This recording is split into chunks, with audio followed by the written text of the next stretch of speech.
Hi, I'm Chris the Counsellor, and in today's video we're going to be looking at how to become a counsellor, and spoiler, you don't need any qualifications whatsoever.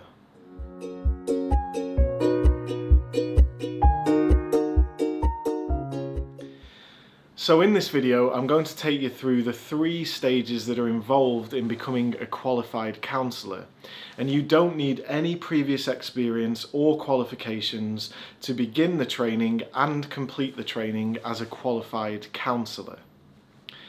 So the first stage that we're going to look at is the introduction to listening skills. This will be the first course that you do on your journey to become a counsellor. It's usually about 10 weeks and it will be 1 evening a week for about 3 hours.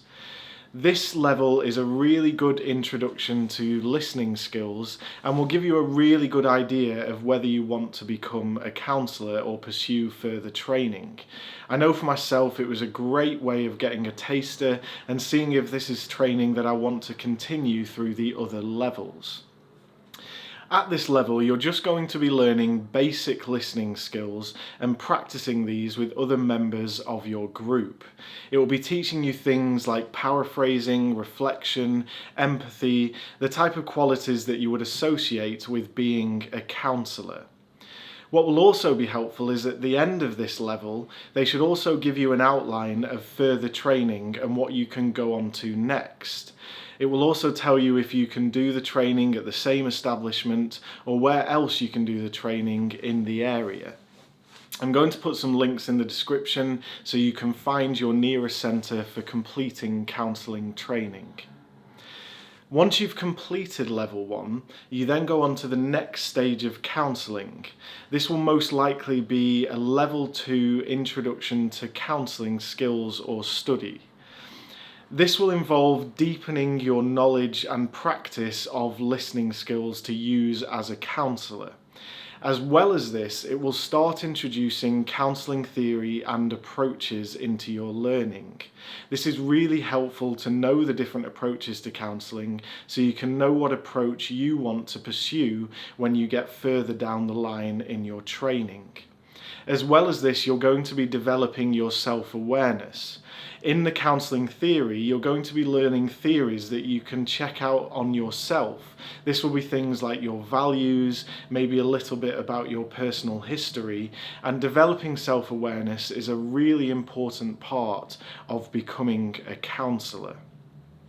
Just as a side note here, if you do have previous qualifications or experience, for example a previous degree, you may be able to skip out the next level, which is level 3, and go straight to degree.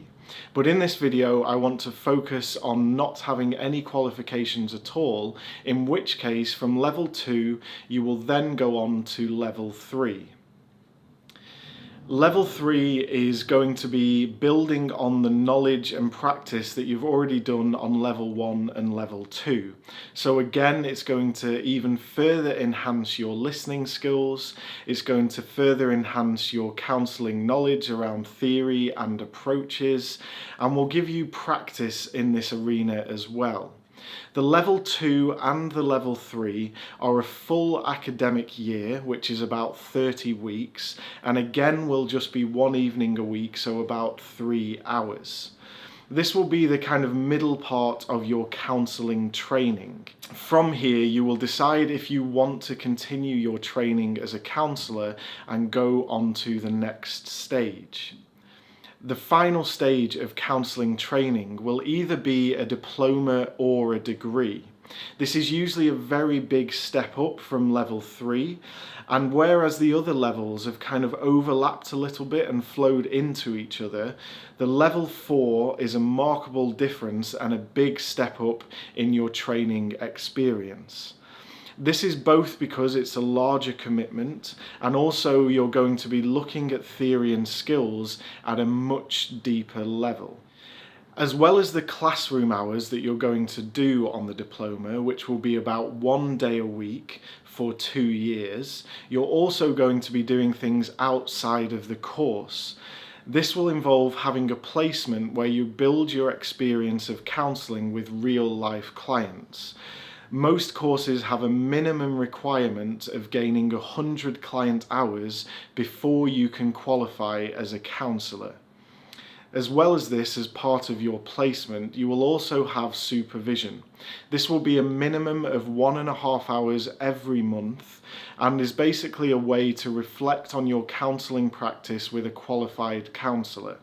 You will be asking questions about clients, maybe discussing things that you could have got better or done differently, and gaining knowledge from your supervisor so that you can work better as a counsellor. As well as this, you're going to have to partake in personal therapy. There's usually a minimum of about 20 hours a year for this, so that will be 20 sessions, maybe usually once a week. But a lot of courses demand that you do a session for every single week that you are training on your diploma or degree. What I'm trying to get across here is that there's actually a larger commitment outside of the classroom hours as well. So whereas the classroom hours are about 1 day a week for 2 years, you're probably going to need maybe another extra day to do your placement and also complete your personal therapy.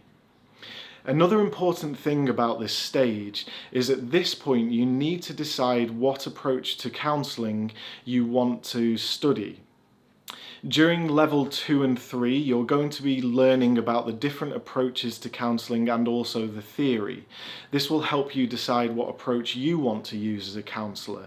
This might be something like person-centred or CBT or psychodynamic, but you will find that the diplomas are usually attached to a certain approach to counselling.